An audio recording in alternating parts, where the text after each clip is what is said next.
So what's going on, everybody? What's up, everybody? Hey. That was even quicker than last time. Yeah, Good right. job. Yeah, it was almost too quick. Almost, it's never going to be perfect. It's never going to be perfect again. It's like the interrupting cow, right? Right. Just want to shout out to all of you on Patreon. Just so you know, the home screen images for those of you on the second tier and third tier has been scheduled out to the end of the year. Cool. So it's already been made. It's already ready. Man.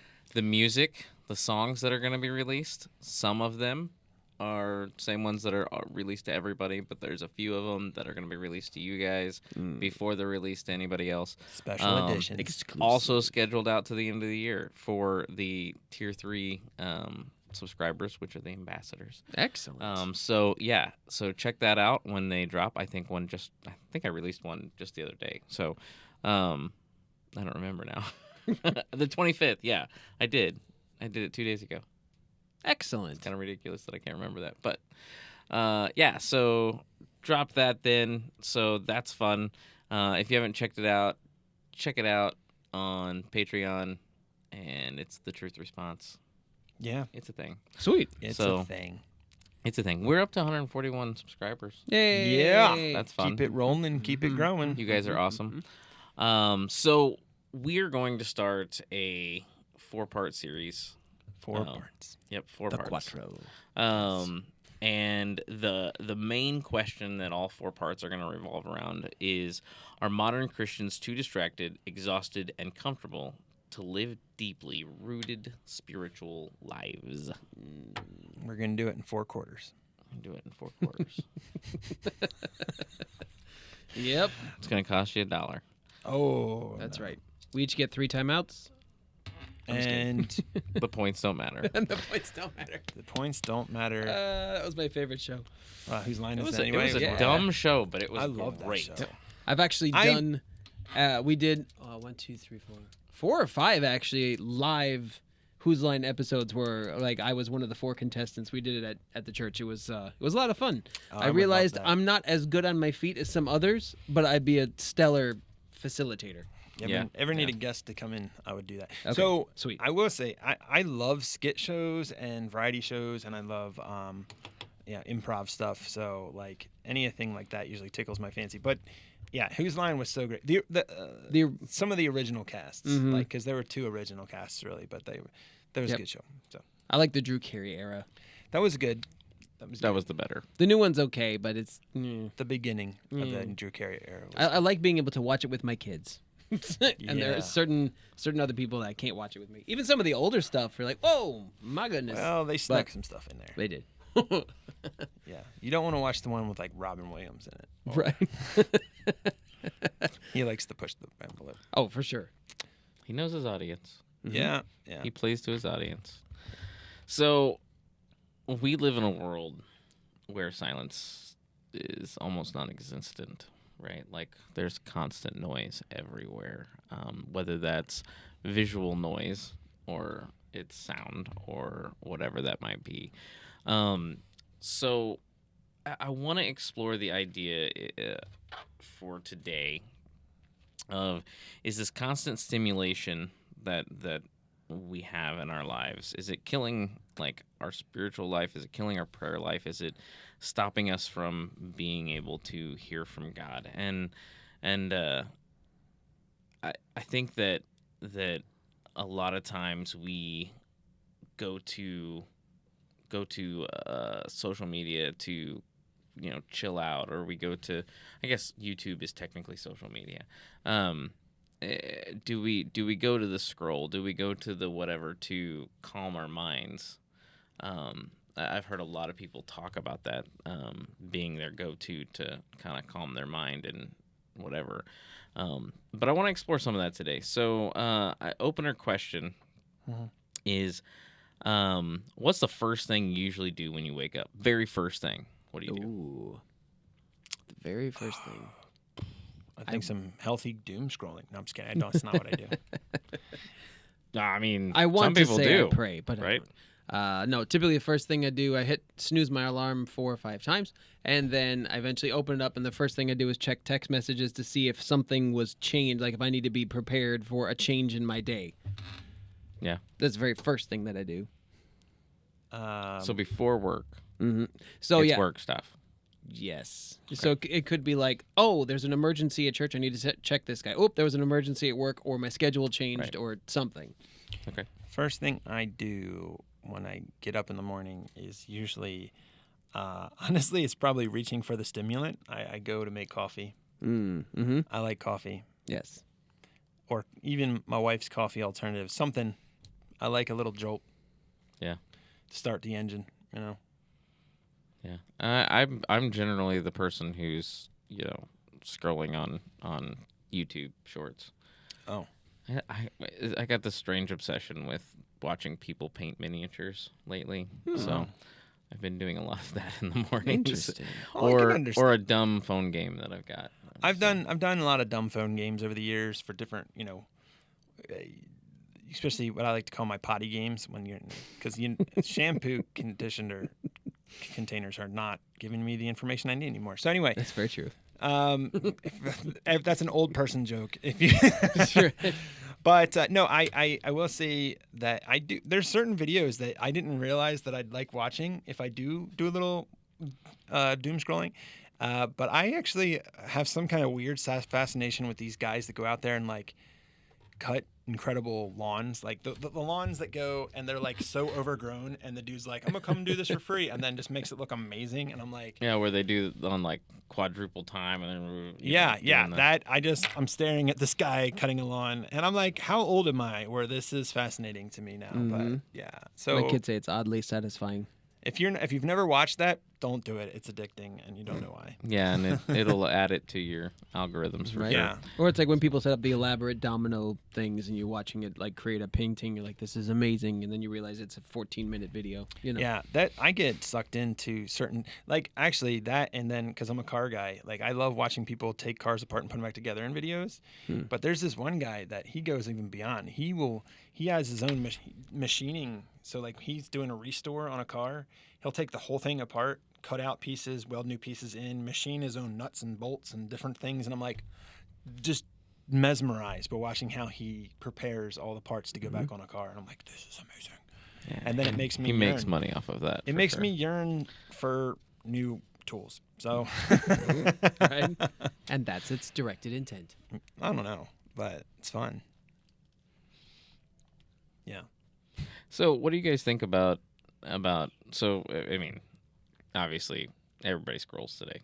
Like, it's rare to find somebody who doesn't take some time to scroll, right? Well, when you do, they're very proud of it too. Right. And you know what? That's okay.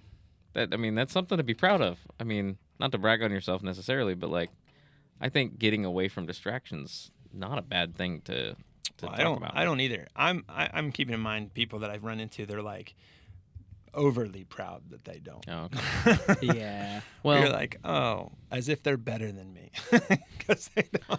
well, to some degree, I mean, if you think about it, it creates an addiction, Oh yeah, kind and so them being off of it, they shouldn't brag about it like they're Yeah. better than you, but they are in a healthier place to some degree Maybe. if they're not filling their time with stimulant that is Yep. constant, right? Like, so at least in that category of our lives. So, but with that said, how do you feel about the fact that it feels very targeting, like the videos we see, the ads we get, all of that. It's the hook, kind of like with the RPG video games. Like I'm playing Batman Arkham Knight, and it's literally like the minute you complete something, you're like, I'm gonna complete this mission, and then I'm done. Then as soon as you're done, you look over and like, there's a Riddler trophy over there. I can take care of that real quick. And then you take care of that real quick, and then all of a sudden you get an alert on your thing, and you're like, okay, give me one more sec. I'm gonna, and then before you know it, it's 5 hours later. It's Yeah. like, and that's what the videos are designed to do. First off, I love that game, but yeah, no, you're right. Well, it's designed. It's designed to try to suck you in, so that you can just keep going and spending time that way. But I mean, like for me, it doesn't have to be doom scrolling or video game or anything like that. Although I do enjoy, especially video games. But I am also the kind of person that what feels good to me is I call it chasing the dopamine. Like I do paintings. So like if I do a painting, it's like I just get into it and I just really enjoy just following wherever my imagination takes me. If I'm working on a car, that's the same thing. I'm fixing, creating, all that stuff. Anything that I can kind of use and be like hands-on with really makes me.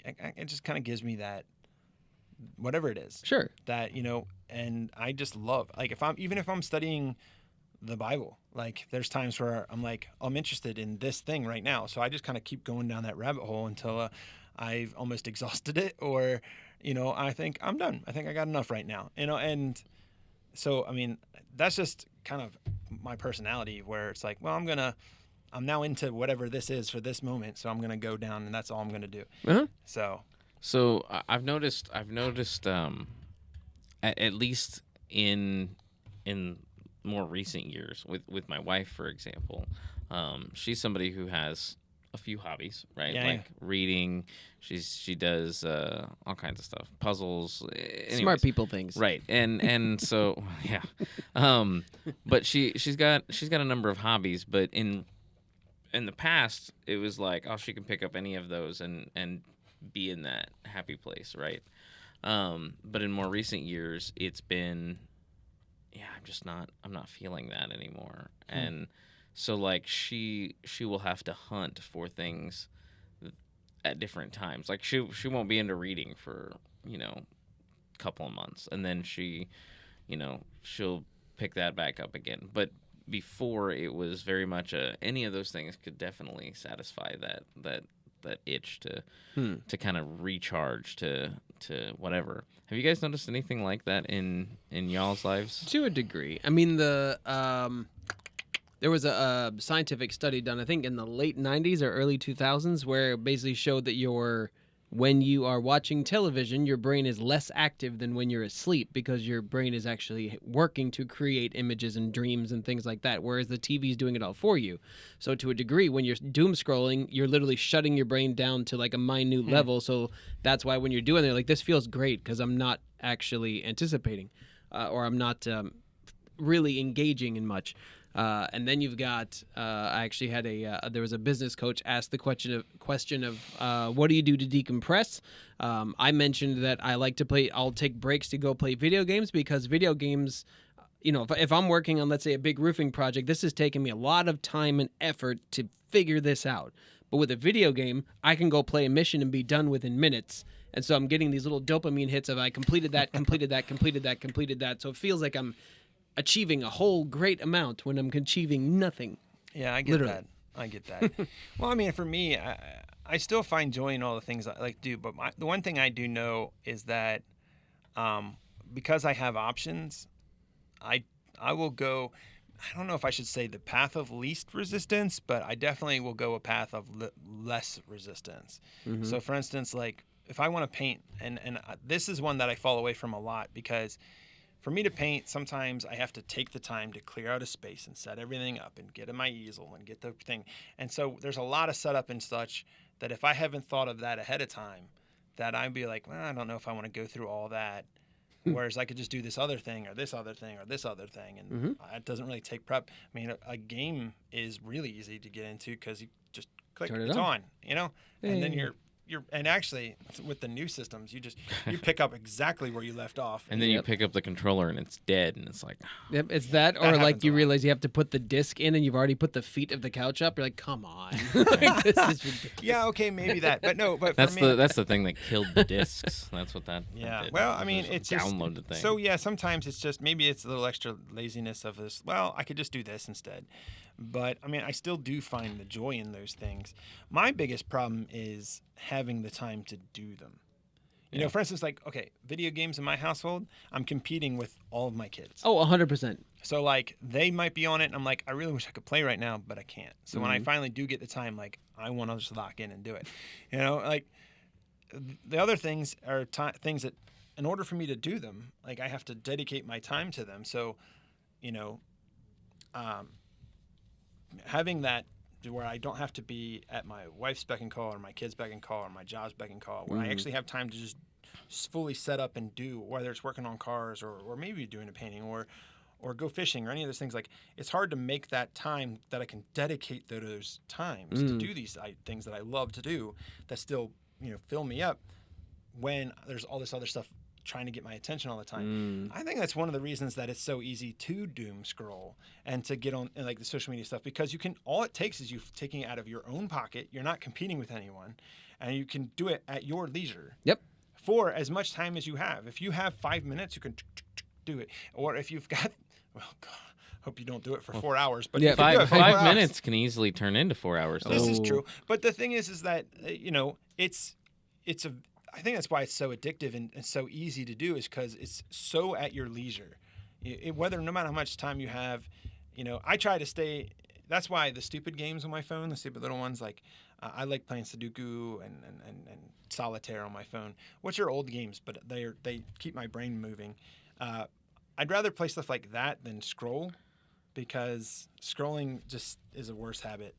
Where a game, at least I feel like I'm doing something useful. Well, I mean, if you're scrolling, I don't know as much about Facebook and Instagram scrolling, but YouTube scrolling, like, there's an endless wealth of that's videos that I want to see. On the shorts, right? Like, there's an endless of scrolling, right? Yeah. I mean, there's just endless. It's just gonna keep showing me and showing me and showing me things that I want to see. You're never gonna hit a repeat, and it's gonna hit like. Maybe you will. I mean, the range of things that I want to watch on there is ridiculous. But, like, it's like, next video, oh, it's great. Next video, oh, it's great. And it puts in a good mix of, like, the things that I enjoy watching on YouTube. Okay. And I could just watch for hours. So my stupid phone games have to have energy. Like like a resource that depletes and then I can't play until, like, wait time. Because if I don't have that, I'll just play on for hours. Well, okay, so let's even without the phone, even if I'm using the phone to do what I'm about to say, like, when it comes to reading, leisurely reading for me, right? It's almost the same as what I said when it comes to, like, fishing or painting or car working. Is like, I like to be able to have the time to read as much as I want to read, So, on the phone, sometimes it works, but even if I'm reading the Bible on my phone, I'll be in there and I'll read a couple verses. Somebody interrupts me. And I'm like, I just want to get back to what I'm doing here. Sure. Like, I don't like getting interrupted. And so I don't know, maybe it's a problem I have, but, like, if I go actually sit with a book, any kind of book, whether it's the Bible or if it's, even if it's a fiction book, which I don't read as many fiction books anymore. I used to, but if I'm sitting there, no matter what it is I'm reading, I like to get into it. Not only do I like to get into it, I like to forget that anything else in the world exists.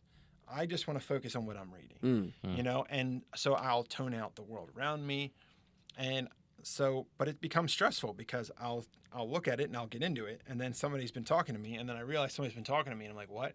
And then they're usually irritated because I've toned them out for the first few minutes that they were talking, which is the worst if it's my wife, and she's like, seriously? I'm like, I'm sorry. Although we've been married long enough now where it's like she kind of just goes, hey. Right here. Right. And then I'm like, oh, okay. Yeah, right. Yeah. So you're trying to talk to me right now. I started talking about aliens to get my wife. There you go. Yeah. The worst is, like, broken. Hey, what? My dog, I'll be reading something. Just be reading. And my dog will come in the room and she's gotten into something she shouldn't. And she's sitting there chewing on something she shouldn't chew. And I have no idea at all. Like, it's like it's not happening. And then my wife will be like, what? It's right here. I'm like, yeah, I don't know. I didn't even My wife can be reading a book on her phone and a text message come up with the bright colored lights and all that stuff, and she not have a clue that anything happens. We're also auto. It's that focus. We're auto set to do the immediate swipe away. I want to be so focused on what I'm doing, no matter what it is. We didn't even do the intro, guys. Well, we're not there yet. Oh, we're not there. Oh, no. These are all just icebreaker questions. I haven't gotten into any of this serious. Okay, all right. We're getting do you guys think that people are more mentally exhausted now than 10 to 15 years ago? 100%. Probably. Yeah. Like, without question. To the degree, I would almost argue that we're living in a culture that is the equivalent of, like, Rocky's second floor apartment in the Bronx next to the train. It's like, to have a moment where he could, like, sit down and quietly have a moment with his thoughts is impossible. Like it's like the walls are always rattling. There's a train horn. There's gunfire. There's sirens. There's, or There is nothing about that example that I don't love. That was just like the greatest That's really good. segue. It reminds me of, you ever seen the movie My Cousin Vinny? long time ago. I love that movie. I don't think I've ever seen it. So But I just rewatched it the other day because I don't know, I was in the mood for it. And I by the way, I forgot how many times Joe Pesci swears in that movie. It's ridiculous. But anyway, so but it's funny because like you get this guy that's from the city and he goes out to the country and this owl keeps him up, or the train goes by and keeps him up, or there's this loud whistle over at the factory that keeps him up and he can't sleep for a couple of days. He gets thrown in jail and the jail's losing its mind at night, but it's so noisy and he's sleeping like a baby. Baby, yep. Like because that's the world we're in. We're in the craziness all the time. Yeah. So okay, have you guys noticed that your attention span has gotten any worse in the last 10 or 15 years? Yeah.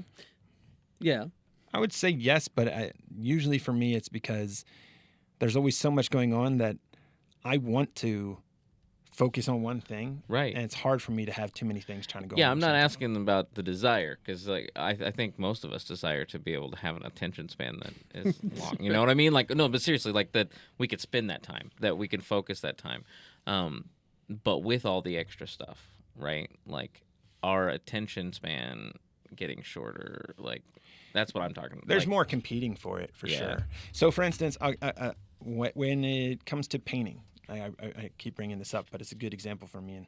And so I was quite the art person back in the day, and I can do different kinds.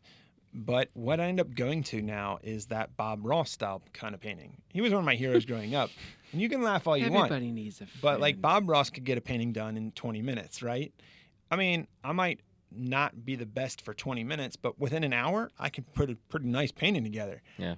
I've got those skills.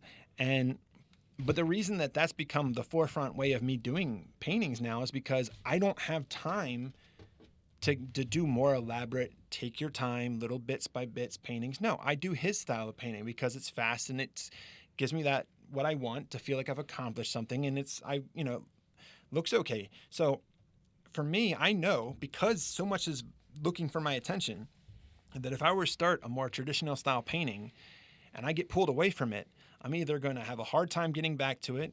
I'll be frustrated when I do because I'll try to figure out where I left off and, if the paint won't be right or something like that, or I'll abandon the project and never finish it. Yep. And so I need something that I can get done quicker. Yeah. Or you could start a whole nother like genre of paintings that's called like the abandoned momentum, right? And it's just Yes. like partially completed paintings. So It'll just be like a Matt Hesser So originals. Yes. think back 6 years ago, you right? 5-6 years ago, you right? Think back then. Okay. Like, did you find yourself in that same spot? 5-6 years ago, Yeah. fairly actually. I had a lot of stuff going on 5-6 years ago. You're looking at 2020. The only difference is that I Okay, was stuck yeah, in my that's house true. because I lived in Maryland and we were under house arrest. All right, so let's go back to 2018. Yeah, I'm trying to think of like when you still had kids, but I had not, kids. No, I mean, but not the whole world shut down. That's a bad example I mean- at this point. But I mean, when life was still crazy, but I mean, it's for me, it's been that way for I don't know how long. I had my first kid in 2007, and so yeah, it feels like life's been just kind of crazy since then. Don't get me wrong, there was a period where like when I was just a dad of one, I'm a dad of 5 now, but when I was just a dad of one, there were times where I had more downtime, but now, yeah, especially since I had, when I went from 1 kid to 4 kids, and then I went, had a 5th kid, and it's just like I feel like life's just constantly going in all these different directions. It's hard to not feel like you're getting pulled everywhere, I think.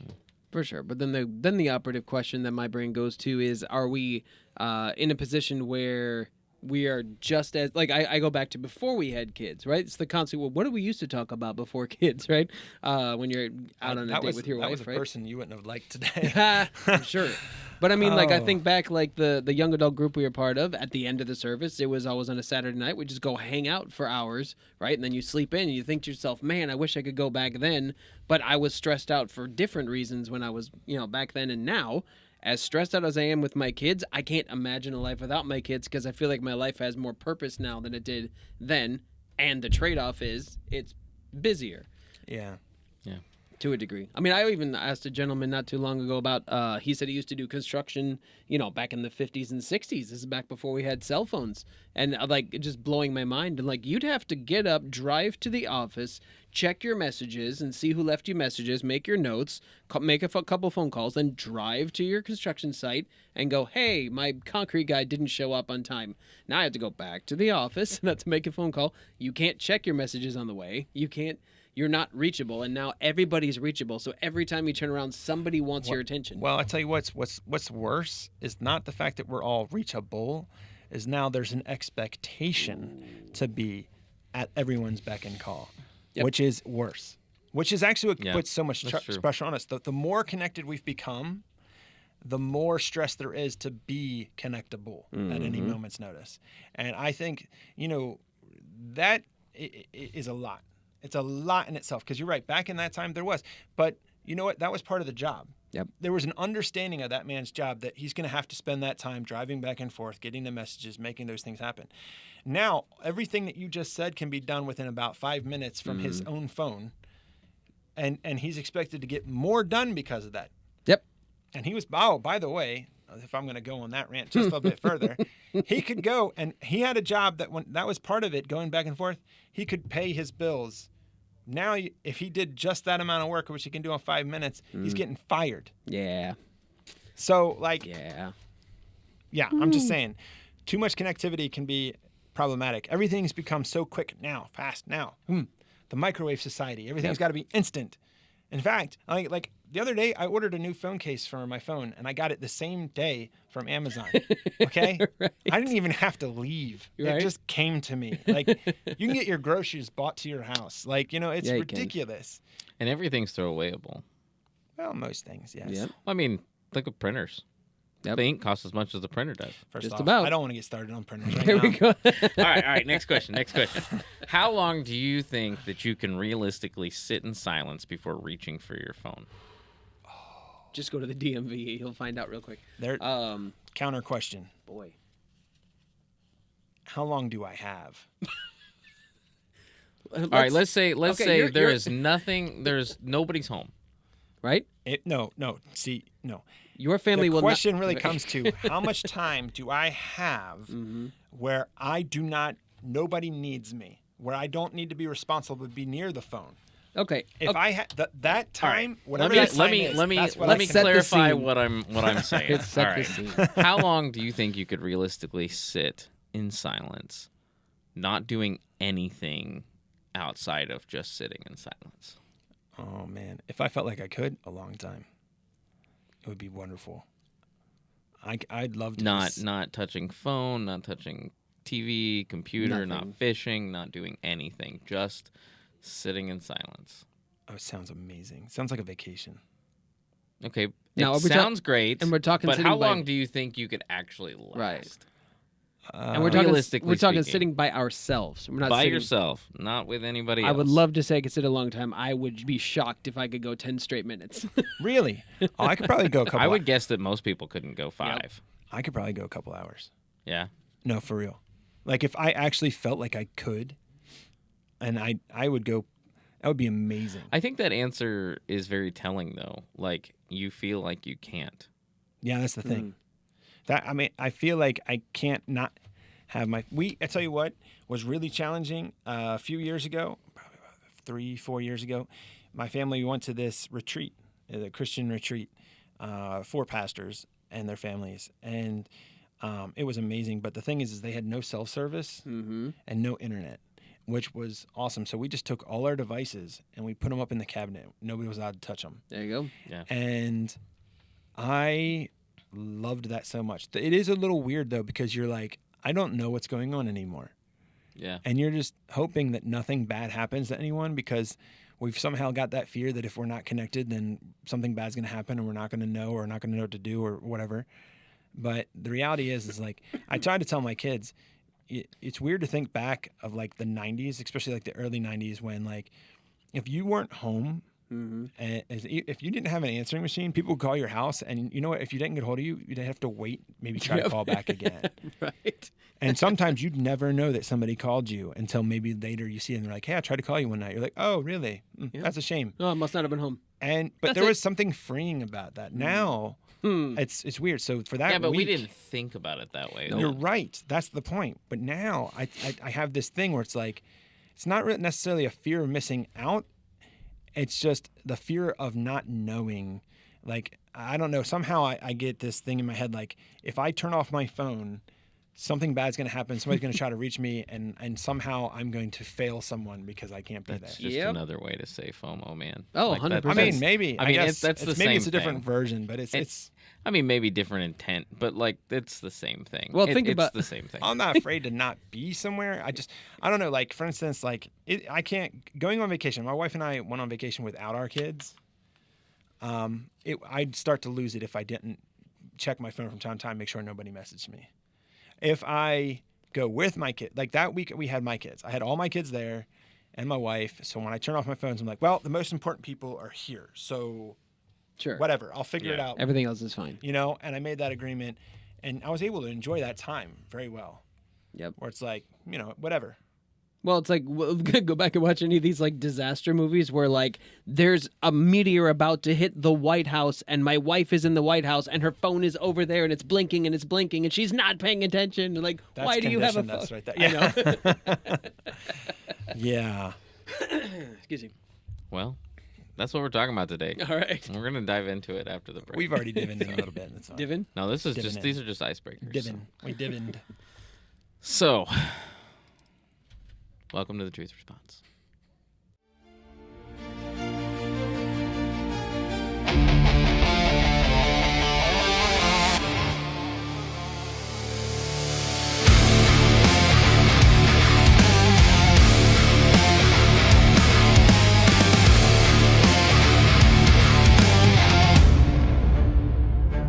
In the noise, in the fire, we seek the truth.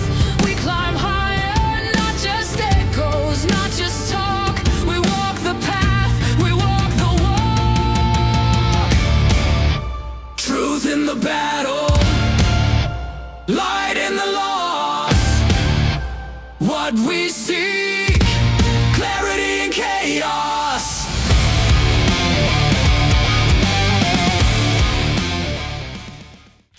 You want to pray for us today? Yep. Okay. Father, thank you for today and for every day that you lead us forward and that you've given us. It's always a gift. It's always something that we should think of as just that, a gift. You've given us everything, our life, our breath, our paths, our jobs, our families, our homes, our food, and everything that we think that we lack. You've given everything to us. So, Lord, help us to appreciate that. Help lead us in our conversation. Help us bring truth into it, and maybe even keep some of our wackiness at bay.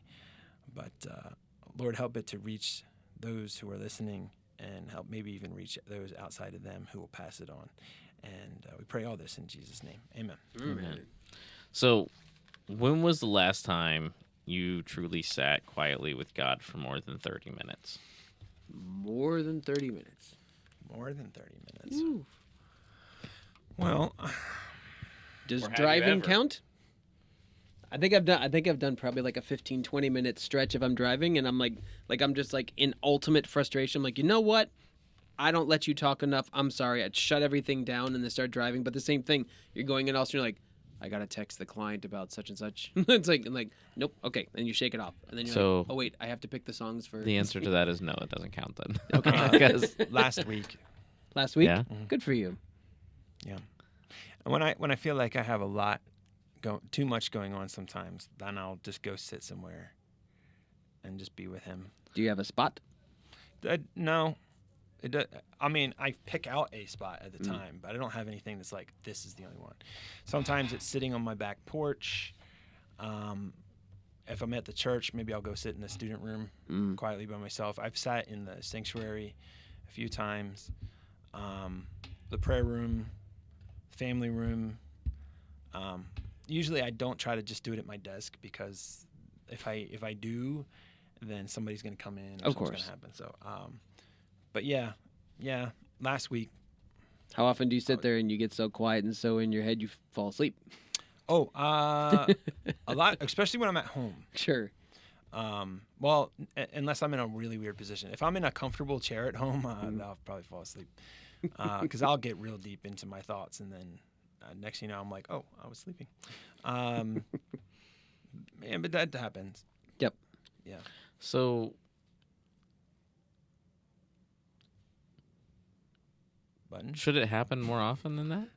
So, I mean, I think it happened. It should happen. I'm not. This is not against you. This is just in general, because no. like I would say most people would say they don't remember last time they sat Sure. for 30 minutes or more than 30 minutes. I'm not a normal person, so I think we can all agree. But even No, then, I think right? I think it's a good thing to keep into somewhat common practice to find, even if it's like, I'm going to spend the next 15 minutes, or maybe you have 5 minutes. Mm-hmm. When I was in undergrad classes, I went through a leadership course, and I thought it was interesting that during that course, it was leadership and culture. We had a teacher come in and challenge us to sit quietly for an hour with God. Oof. And like, it's one thing when you do it kind of without too much thought into it, but when you're like forced in that situation, it feels so strange. Mm-hmm. It's amazing how much you want to buck the system at that point. But it was a good practice, and since then, I've been very intentional about, when I realize it's been too long, I try to give myself that time. Yeah, I had a music professor who did something similar, but it was 10 minutes, and it was, sit out in wilderness somewhere for 10 minutes without thinking about anything. Mm-hmm. And if you start to think about something, the time has to start over. Interesting. Well, So like if your mind starts to trail, you got to start over. I got you. And then we were to write a paper on the experience. And That's it wild. was a wild experience. I appreciate that challenge. When I lived up north, I did that a fair amount. I had some really great woods that had less alligators and poisonous snakes in it, and I'd go out in there a lot and spend some time. Or With the poisonous snakes? there was the stream next to my house that was cool to sit by. And well, down here there's apparently rattlesnakes. So Oh, for sure. there were supposed to be some up north, but I never ran into one. We also have pygmy rattlers down here. Yeah, that freaks me out, that idea. But I would posture the idea that if you go, like, I liked your idea of going out into nature. It's like the times when I've gone to, like, the one time when we went to just outside of Pigeon Forge, Tennessee. We got this cabin in Mount Eagle, and it was gorgeous. And the amount of times, like, you'd walk out onto the thing and you'd sit down in a chair, and it's just the silence. There's this like immediate connection with God, where it's like the minute you go inside, it's like it's hard to find the connections. It's almost like your cell phone signal doesn't work very well. To a degree, I've had similar experiences on the beach, but it's rare. Like when you're driving or when you're in your house, it's really hard to find that like spot to go, I'm done and I'm switched off and I'm tuned into you. But there's something about stepping into the outside. There's something about being outside that's different. Like even on my back porch, I went and sit on my back porch, and there's nothing going on in the house. It's dead quiet, but for some reason, when you step outside, it feels quiet. And you're like, I don't understand. The inside is quiet, but outside feels quiet, even though there's. I mean, I think dogs that barking. speaks to the noise that we were talking about. Like everything being at our fingertips, everything being so, like right there. The stimulation of all the things in the house, even if nothing's turned on, the availability of the stimulation immediately. I think that just creates noise. yeah, I mean, there's two ways that I enjoy spending time with God. One is noisy, one is not. So like, no, I mean, like sometimes I sit by myself and I do what I call the open chair prayer, and it's where no matter where I'm sitting, I visualize Jesus sitting right there or wherever it may be. Sometimes while I'm driving down the road, and I just start talking. I start going, well, this has been happening, this has been happening, and I just kind of unload everything that I'm feeling, good, bad, or indifferent, and kind of like almost like he's a sounding board, and it's wild. But what I find is that sometimes it's almost like I want to speak, but the words just aren't there. So that's oftentimes where I'm just sitting in silence, like trying to just take comfort in he knows how I'm feeling, even though I can't put words to it. And then finding contentment in that moment where it's like, okay, well, let's just sit in silence then, Mm-hmm. Do you think the average person spends 30 minutes a day in prayer? No. Oh, I don't think so. I mean, like cumulative total? Yeah. The average person, probably not. I mean, the average Christian. I won't Yeah. say that, but yeah. But we're above average. Maybe. Wow. I can Next tell you week, there's pride. days. I have days. I've got days where I'm definitely far above the average. Busy. Sure. It's more. It's funny that busyness is sometimes the enemy of faithfulness, because you'll have a day where it's just like I got to go to this, got to go to this, got to do this, go to this and this, and then you could go through the whole day and then look back and go, I don't really know if I've talked to God today. I've been so busy doing all these other things, and your brain's just going. And then there's times where what you're going through, you bring God into it, and you just never stop.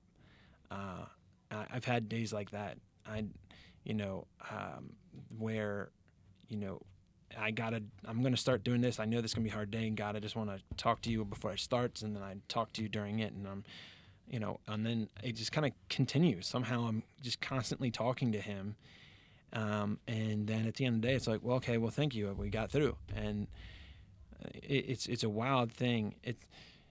I don't think that's the only definition. Like, you hear Paul say, pray without ceasing. I don't think that's exactly what he meant, but I think that's kind of an example of what that could feel like sometimes, is just bringing him into as much of your day and your daily routine as possible. It's like, okay, God, well, this is happening. All right, Lord, so this is thing, and oh, please, can you just help me with this? And it's can get me to this next spot. And especially if you're not feeling. I think when I know I can't do something on my own, I'm pulling him in a lot. So it's keeping the lines of communication open. Yeah, It's not like, and we're done, and then. No, it's just, there isn't like okay, we're not going to talk for the rest of the day. This is like, I want you to keep these communication lines open, because I'm probably going to be messaging you like crazy today. In fact, it'll be like nagging. So, yeah. I don't know, but the average person, I think it's because of how busy life is that we don't even think of it. We just move on to the next thing and next thing. And if we haven't been intentional about putting God in there at any point, it's easy just to keep going and not do that. Mm-hmm. Yeah, I think that shows a priority, right? Mm-hmm. That what our priorities actually are. If we're not being intentional with praying, we're talking about the distractions and such. But, if we're not being intentional to take time to pray and get rooted in the Word, I think that shows where our priorities lie. Yep. And even if that's distraction, it doesn't matter. Like that, it just because we're distracted or overstimulated, or we have the next thing we have to do, or we've planned all these things, like it doesn't make the reality of the fact that the priority is not God any different.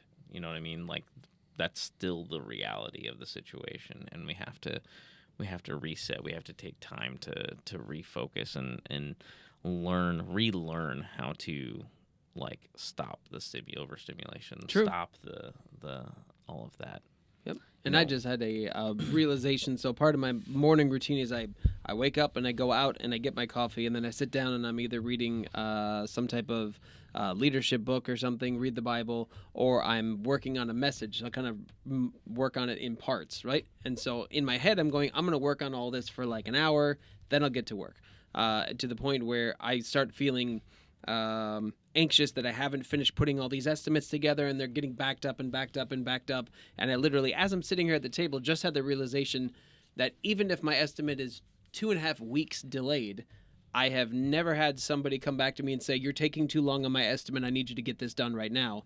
So kind of like proving that it's like it doesn't matter. Like God needs to come first, and He'll make it work for the rest of it.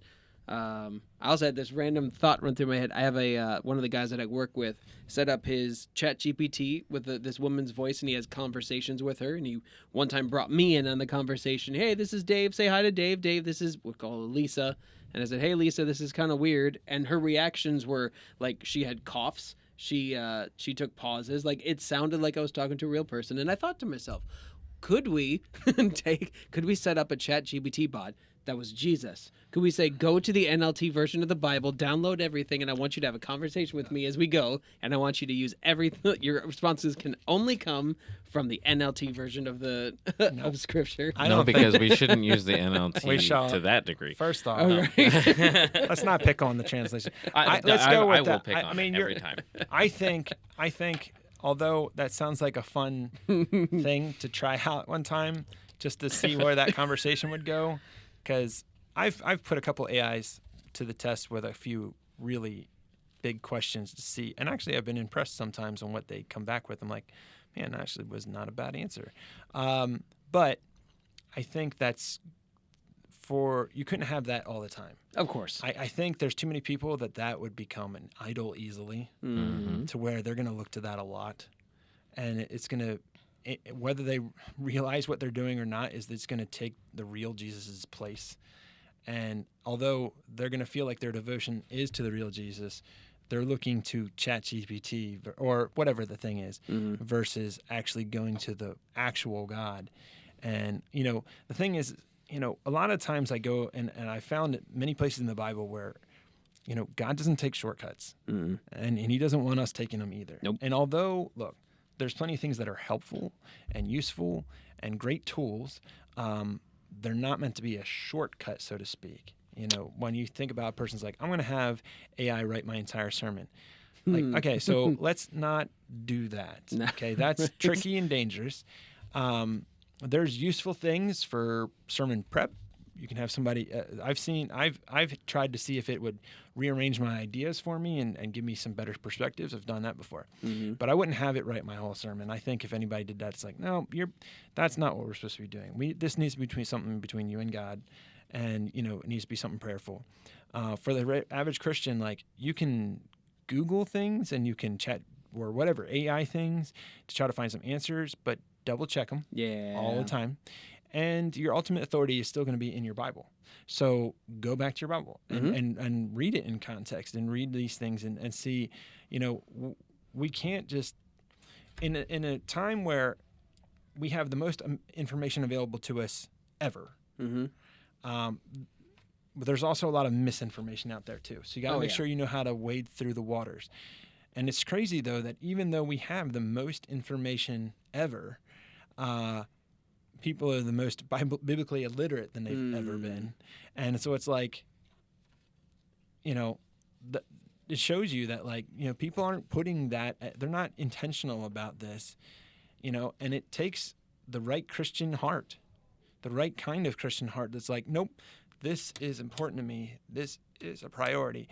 I got the absolute pleasure of baptizing someone last Sunday, which one this comes out will be 2 Sundays from then.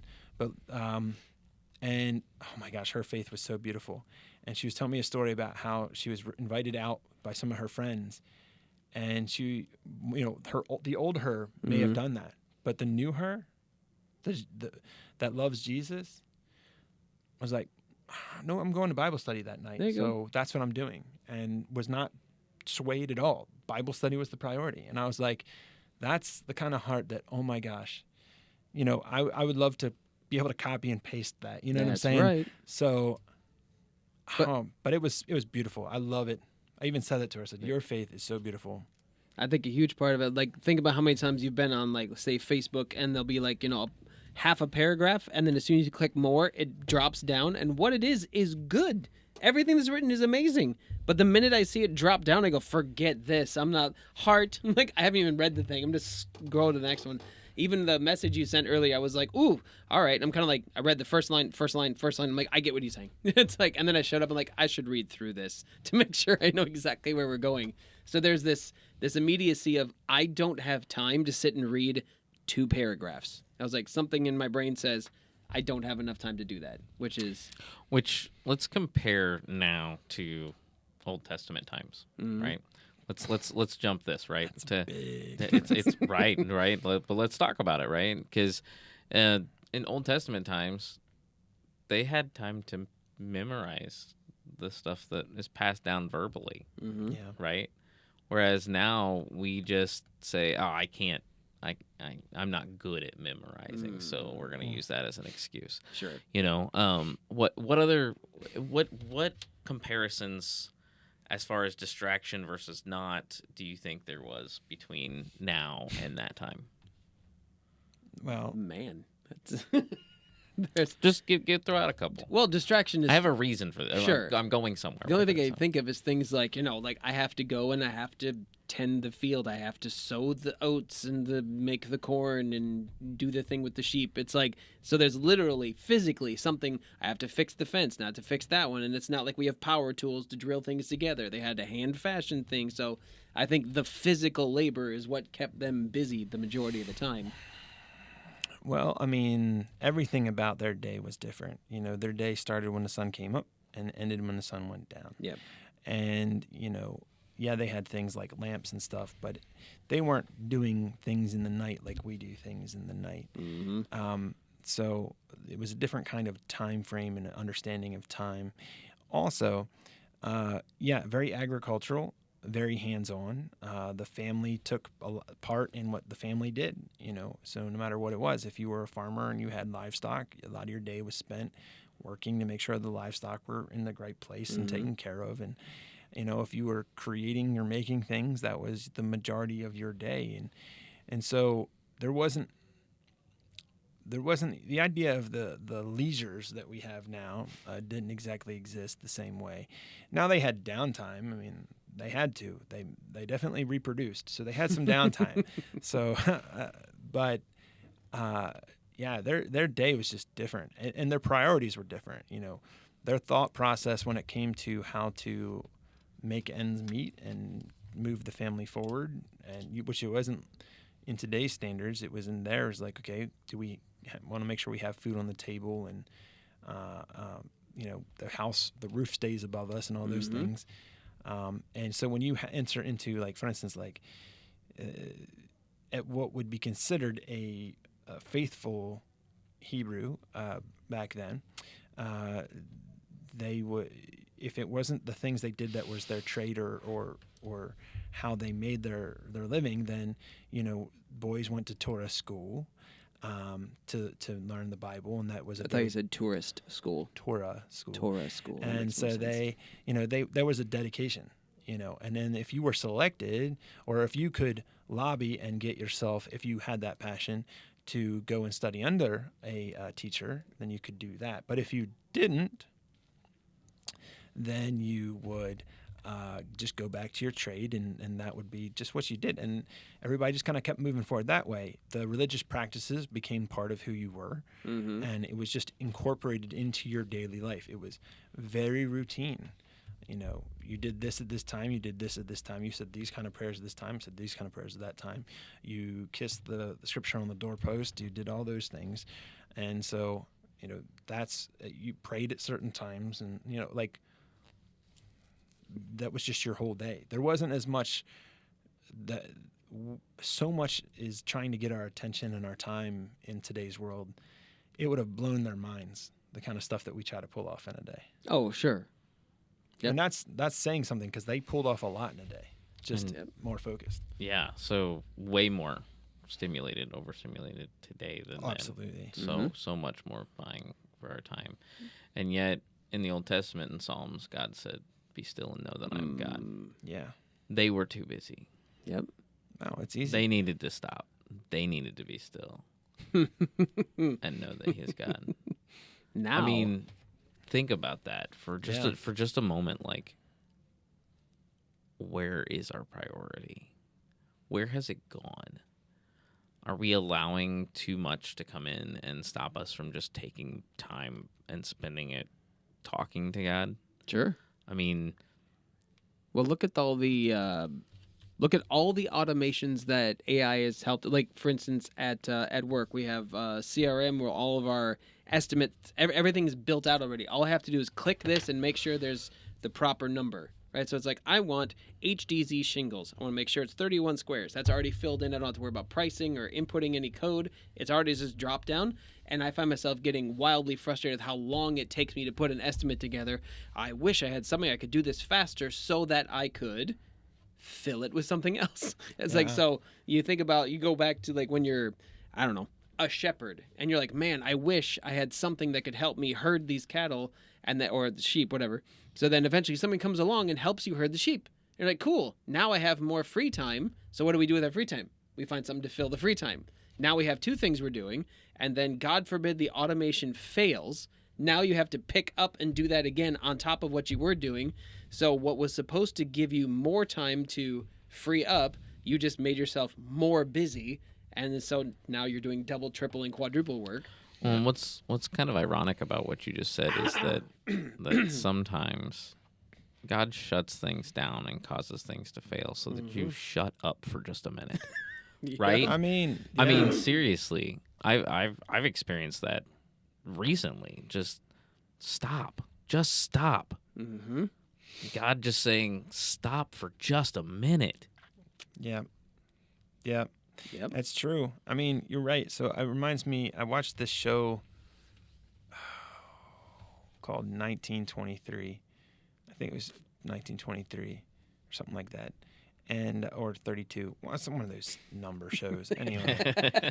So anyways, turn of the century, and so it's a bunch of cowboys out in the West, and they come into town, and there's a guy in town selling washing machines. Oh. I think it was a washing machine and some electronic devices that were supposed to make your life easier. Mm-hmm. And the cowboy's asking him some really important questions that I'm like, people don't ask this today. This is amazing. Because he's like, so I have to buy the machine from you? And he's like, yeah. And he's like, and then I have to pay for the electricity that it uses. He's like, yeah. He's like, so basically, for me to get this convenience that's going to give me more time, I'm going to take that time that it gives me to work for you to pay you to use it. Ooh. And I was like, oh my gosh, that hit me right in, like, I wish somebody would have said that to me as a child. Like, that one stung in ways I didn't realize it needed to sting. But that's the truth. I mean, you were bringing up these conveniences, and like, I wish I could do this, have something to make this do this faster, and then we just fill the time. Mm-hmm. You know, I remember when at one point, my wife and I were working these full-time jobs, took up so much of our time. And then for a period of time, when I was in seminary, she's like, why don't you come home? And because we realized that basically one of us is paying for a nanny. Yeah. So why don't you come home, finish up school, go towards ministry? I'm like, okay. And when I came home, I thought, I'm going to have all this time. Right? It's just watching a kid. You know, it's amazing how quickly you fill your time. You know, it really is. Yep. If you know what you're doing, you can fill it up really quickly. And so, and even if you don't, honestly, just because you've moved one thing out of the way doesn't mean you're not busy or that you can't be busy. Yep. You know, and then, you know, now, 5 kids, you know, the job, my wife, this everything. And it feels like you just run all the time. You know, that's why it's so hard. Like when you get those few minutes, I mean, going back to what we talked about much earlier, like when you would like to relax for a few minutes, but like, how can I spend this minutes without having to take it to set something up or something like that? Like the easy things sometimes become, well, the easy thing. Mm-hmm. So has technology made our lives more spiritually reactive instead of spiritually reflective then? Ooh. Maybe. Yeah, I think that's a good one. Because we're so busy, we don't spend as much time reflecting on our day and the things that happen. It's more of when something bad happens that we go, hey, God, it's me again. Right. Yep. That's true. Well, did you know you probably do, but yeah, the company that produced TikTok it's illegal in China. You're not allowed to have it. They actually have a different version in China that they're allowed to use because it's too addictive. And of course, Americans are like, bring it here. We got it. We love addiction. And so it's literally designed to suck all your attention, your energy. And it's like illegal by the person who created it. I mean, even was it Steve Jobs wouldn't allow his kids to have an iPad because he knew how addictive they were, right? He's like, I need their attention to be somewhere else. Yeah. I believe Zuckerberg said the same thing about Facebook. Yep. I mean, think about how many times I've had people say, you know what, I'm going on a social media fast. I'm going to shut down all my social media. And then after a month, I'm like, how do you feel? They're like, I'm so free. Like, it's just. Yeah. Yeah. I went without all of it, including YouTube, all of it for a year or two. Oof. And it was very freeing. It was strange how much more time I had to do important things, like things that actually mattered. Yeah. That didn't suck away my life. No, I'm not hating on people who like their social media. I scroll too. We talked about that earlier, but there's no question that it is more freeing. Like there's not. I mean, we place a priority on it because it's stimulation. Well, think about like just even like some of these smart TVs. Like I saw one the other day. It showed the main screen and 2 small screens off to the side, so you could watch 3 football games at once. It's like, Oh no. it's like I never really the PIP, the picture-in-picture things. I never really liked the idea of that. I'm like, man, I just want to focus on one game. Right. Like, you know what I mean? Like, that's greedy. Come on. Yeah, but think about being able to focus on a video game with the football game in the corner, No. or couldn't. vice versa. I could totally do you're that. playing, you just every so often just glance over to see what's going on with the football game. It's like it's No. these people who are playing, and then you're playing fantasy football on top of that. So you have to make sure you track all your. Oh no, he just got hurt. I have to quick make a substitution while I'm playing. There's the third Batman. screen, man. There's There's the a third third screen screen. right there. My wife would probably sit me down and have a conversation with me if she saw me trying to do that all the time. Well, that's also saying that, like, she knows that I also gave up religiously watching sports many years ago. So if she saw me suddenly sitting there trying to watch 3 games at once, she'd be like, what's going on with you? What is I've relapsed in the worst way. Well, I also know guys who work from home who have a 4 monitor, or they have 3 monitors set up because they're doing all their work, and then over here on the right hand side they have another monitor and they're watching Netflix. It's like they're not watching Netflix; it's on for noise. It's like, but I know that if I'm watching, even if I'm not super interested, I'm gonna keep glancing back to see what's going on. But then I'm working, and I'm glancing back, and like I can't have that. If I'm doing something with my hands, I can have noise on the back. Like, so for instance, when I used to clean my room, I could throw a movie on and clean. And that's not a big deal, especially if it's a movie that I know very well. Like I used to put on like Iron Man and like clean my house, and I'll glance up from time to time, or a show that I've watched a billion times, like The Office. I'll put it up. I can glance up from time to time, chuckle, and then move on and keep doing my thing. But if I'm actually doing something that requires my brain, like if I'm writing something or working on lessons or anything, I could not have something that all I will do is stop doing this and watch that. of course. I don't care if I've seen it a billion times. I cannot do that. But if I'm doing something that is like active, I could work on my car, clean my shop, all that stuff, no problem. But if I'm required to like really focus on what I should be thinking about, like no. Yep. So, do you guys think that constant stimulation can numb conviction or spiritual awareness? Yep. Yep. How so? Like, what does that look like? Well, I mean, I think it can, because we are in an instant gratification world. God does not move at our pace. Yeah. Oh, man. And so it's easy to go, okay, well, he's not answering. I'm going to go do this now. True. That's true. I mean, my favorite example to throw back to Scripture in Old Testament when it comes to that is the whole him saving Egypt through one guy getting thrown in a well, sold into slavery, to becoming, his top advisor. Yeah. For something 400 years later to happen, actually 440 technically, right? Because they decided they didn't want to go into the wilderness or into the promised land. But for that to happen generations upon generations later, and we want everything to be like, I want you to do this for me now. Yeah. for this thing. I prayed to happen God right 20 this- minutes ago. Nothing's happened yet. Right, right. I just prayed and nothing's happened. I know. That Right, happens, Yeah. Let me bring you back to this gentleman named Moses. Yeah. Well, I mean, you're right.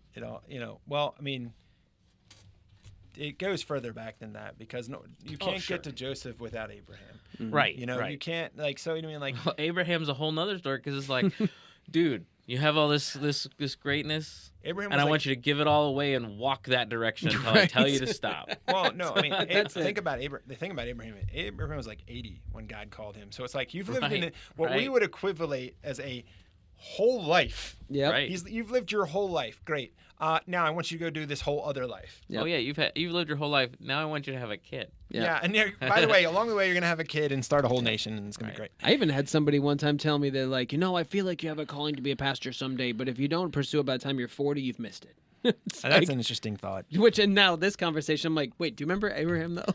Yeah, Abraham saying. was like, he didn't even know God before 80. So, yeah, so No, God loves the process. We know this. but We hate the It all process. stems back though, like everything had to happen for a reason, in a way. And it's funny, you got to be careful saying that because some people are like, well, does that mean you think everything happens for a reason? Yes, but it's not necessarily because God has a reason for everything that happens.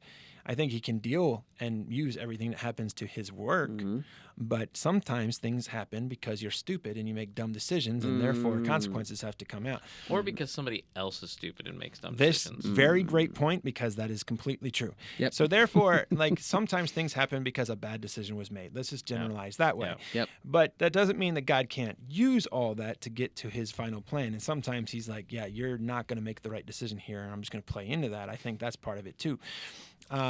But like, just think like, oh, I stubbed my knee. It's because that was God's plan. No, you might have just stubbed your knee because you weren't paying attention to where you were walking. Yep. Okay. And if you're a man who's ever walked behind his truck with a trailer hitch still attached to the back and your shins have felt the pain, my guys, I get you. We didn't look. Sometimes you got to look. But there's something important to note in that, right? Like, that would never happen if we took the time to slow down and that's to just pay true. attention to everything we're doing. You would never hit your knee on a trailer hitch. I would never hit my thigh because I'm shorter, right? Like, that would never happen, right? Sorry, I had to throw that in there. That would never happen if we would take the time, slow down, pay attention to what we're doing, right? So as we're wrapping this up, what are some habits that people could maybe try out that would help them to slow down spiritually? Slow down in their life so that they can focus more spiritually. I'd say create a hole that you don't fill. Whether you use the things that at your disposal to do so. I mean, some people, it works to set an alarm on your phone, and maybe 2 alarms. First alarm, prepare yourself to do nothing. Second alarm, now do nothing. And no, I'm serious. Like, or spend And even time with God. possibly a third alarm to say it's okay to start doing things again. Yeah, that's. I mean, serious. No, but That's really, not like, bad. That's not bad, actually, to be like, because some people setting one alarm is like, we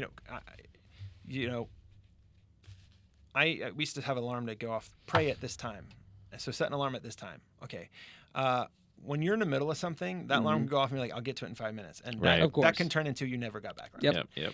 Whereas if you have an alarm that goes, hey, prepare in 10 minutes, you're gonna pray, and then your alarm's gonna go off again. At least you can start getting yourself in that place. Yep. That is so true, I think, to the root of all of us. Because even my daughter, right? And you're not no, wrong. seriously, my daughter, Yep. we used to tell her, all right, it's time to do this. And she would freak out. So when we started telling her, hey, you got 5 more minutes, and then you got to do this, changed everything. Yeah, Like that's 100% different results. That's with any of my kids. And Because that. she was So, mentally prepared. yeah, so that's great. I like that, the whole 3 alarms. Set 3 alarms, because give yourself permission to be done. Yeah. Sure. It's okay to, I mean, if you want to continue past that, cool. Oh yeah, that's great. But I would say, let's focus this week on prayer, right? Like let's I think- say prayer. Do that for prayer, not For- just nothing, but Well, I mean, yeah. What I mean is Spiritual like do time. nothing else. Like it's good. We need to get into more habits of taking that time to just go. I'm putting everything down for a minute. Yeah. And just spend that time with the Lord. Whether you're talking to him, like I sometimes do, or if you're just going to spend the time sitting next to him. Because, everybody's got that friend. If you have a great friend, you could you could sit with your friend and talk for 4 hours. Yep. Or you could just sit next to your friend. And somehow, with a great friend, doesn't matter. that is the same. Yep. It's the same. Yep. Actually, we do sometimes. We live on Google Calendar, and so there'll be days where we're going through, and I'll be like, "Hey, so do you want to go out with so and so on Tuesday? Looks like that's the next night we have free." And then my wife, sometimes we're like, "Yeah, quick, fill it." And then other nights where I'll go, "Wait a minute, actually, that seems to be the only night we have free next week." And then we'll stop and go. Then schedule. Then we literally block it as family night. It's like, and so when we go to the calendar, your thought is family night is disposable. Like, we could throw that away. We'll do that another time. But we have to go out with this person, or we have to fix this thing. We have to move that furniture, or something like that. We designated a day that is, we're not intentionally scheduling anything. If something falls on it, like sometimes there's scheduling outside of our control, right? Sure. The church schedules something we have to do on a Monday night. But Monday nights are this is our family time. If extra things are scheduled, that breaks it up. There's freedom there to then do whatever. But Monday nights are our specific night that is family night, and we don't schedule anything else outside of special circumstances on that night. Yeah. So you got to give yourself permission, and if it's your household, come together with your spouse and give yourselves permission to have a day you're not doing anything. It's sometimes great. It's busy, as busy as my household gets. There's times where my wife and I will get up, and maybe we've had even intentions of doing something that day. And then we find ourselves just kind of not, and then we'll look at each other like, I feel like we just need this. We just kind of need to have we call it a lazy day. We just need a lazy day. And it's like, yeah, all right, let's just relax. And then maybe after we've relaxed for a little while, okay, maybe we do something. But it's great to just have time to let go of the rat race that is constantly pulling you into whatever direction it is. Yep. Well, I mean, think about how many times I don't know how many times, but I've had it happen multiple times where we'll pull up the calendar and I'll say, "Oh my gosh, babe, look. We have nothing scheduled for 5 straight days." And then they'll be like, what do we do? And then we'll strategically say, "Don't do anything." Well, I got to say, leaving this alone. The best vacation we've had in a long time, we had this past December. We went just to the other side of the state, and we stayed at this little, it was kind of a resort, but we did nothing. We had a couple things thought through for the week, maybe we'll go do this day, or maybe we'll go do that day. But for the most part, we got to just wing sleep in, and we played games, and we watched some junk TV, and Sure. which is usually HGTV, I mean, but there might be this movie on, or let's cook some food, and or maybe we'll go down to the pool, and that kind of thing. And it's it felt so great. So many of our family vacations, are planned to the minute, to the T, and it's exhausting. If somebody in your family says, "I have an itinerary," then fire them and then put somebody else in. But when it was a staycation, but it was not at home. Which, first off, staycations at home stink because you're always tempted to do something. You're absolutely. But we just went to do nothing. Yep. And it was the greatest nothing ever. So and so long. The impending question is, how do you take that and you apply it towards how do you slow down for God? Well, we just talked about what we talked. put it on your calendar. Put it on your calendar. Schedule an alarm. I think we should probably every day spend time intentionally that we block out. Yep. In prayer for God. It sounds God, rudimentary. And talking to God and all of that. I know that sounds, it sounds like duh, but look at your schedule.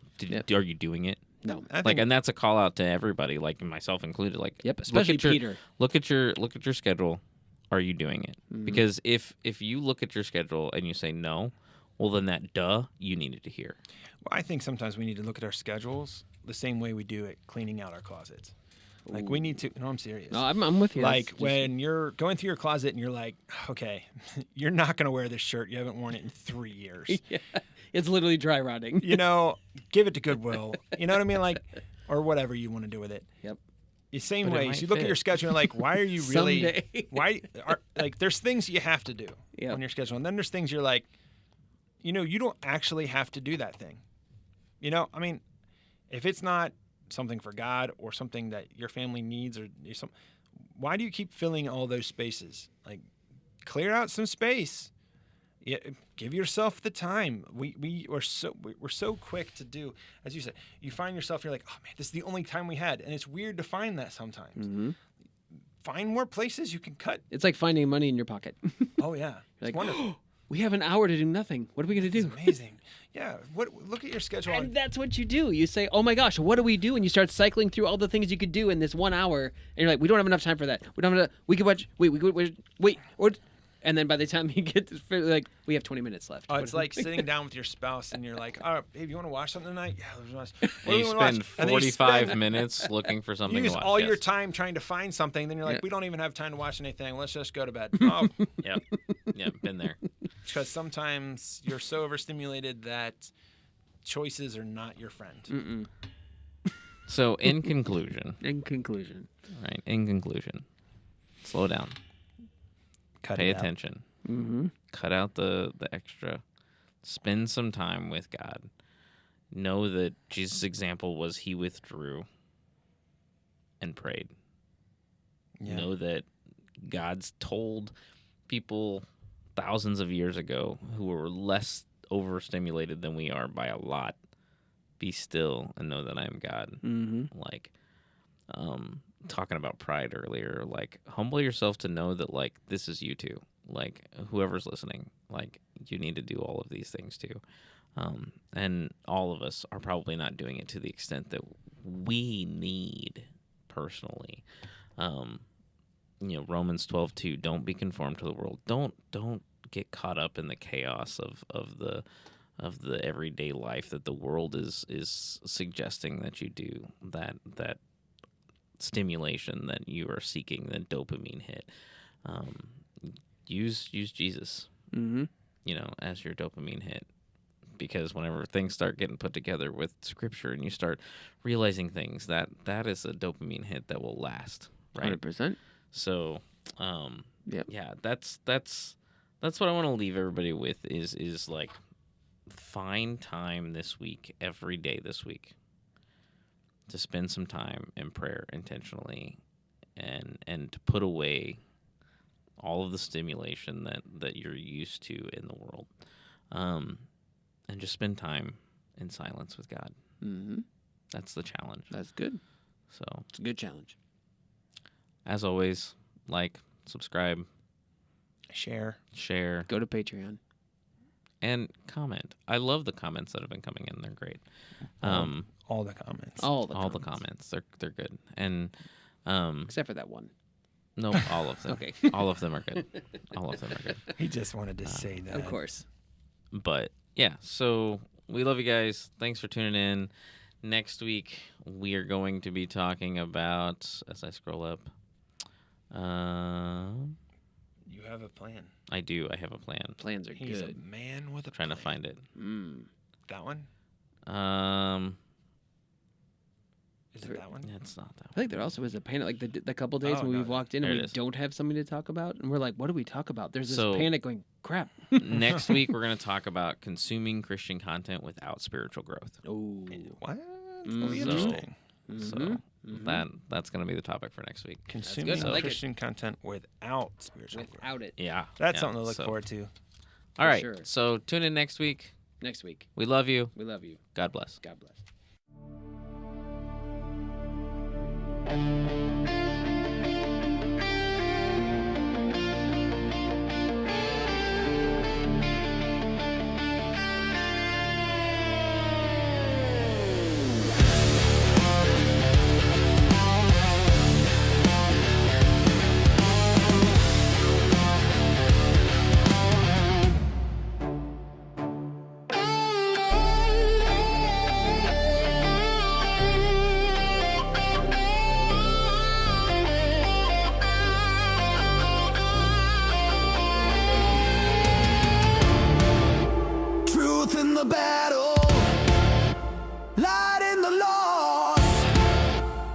what we seek.